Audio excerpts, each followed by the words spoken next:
Hello everyone, my name is Arya Jay Kurjakar and I am a legal intern at Lex & Company.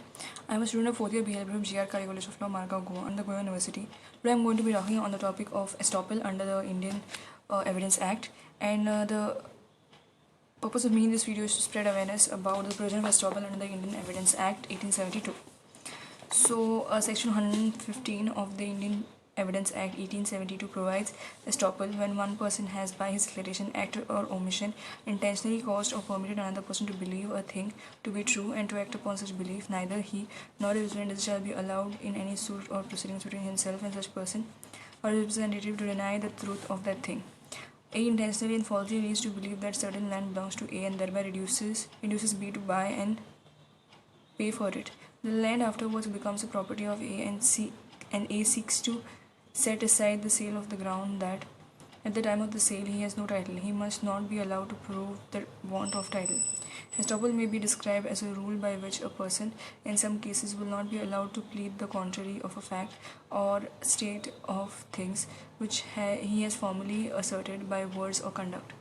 In plain words, a person shall not be allowed to say one thing at one time and the opposite of it at another time. The estoppel extends not only to a man's own declaration and acts but also to those of all persons through whom he claims. In other words, estoppel binds both parties and prevails. Ancient writers preferred to call estoppel's conclusions as under the rule a man was excluded from pleading a state of things contrary to which he had said or not done before. Sir Edward Coke defined estoppel thus: as an estoppel is where a man's own act or acceptance stoppeth or closeth up his mouth to allege or plead the truth. It means that a man is stopped from denying or withdrawing his previous assertions or from giving back upon his own acts, even if it is to tell the truth.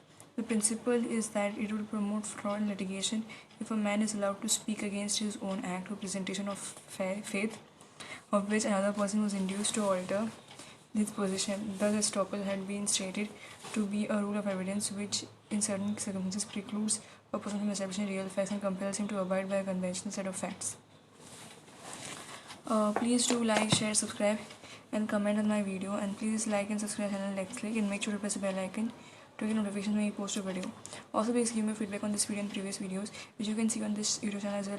Also, if you have any questions related to this video and any previous videos, please post in the comment section below. I will reply as soon as possible. Lastly, this video doesn't solicit any type of promotion or advertisement as per the guidelines of the Bar Council of India, and the sole purpose of making this video is for educational purposes only. Thank you.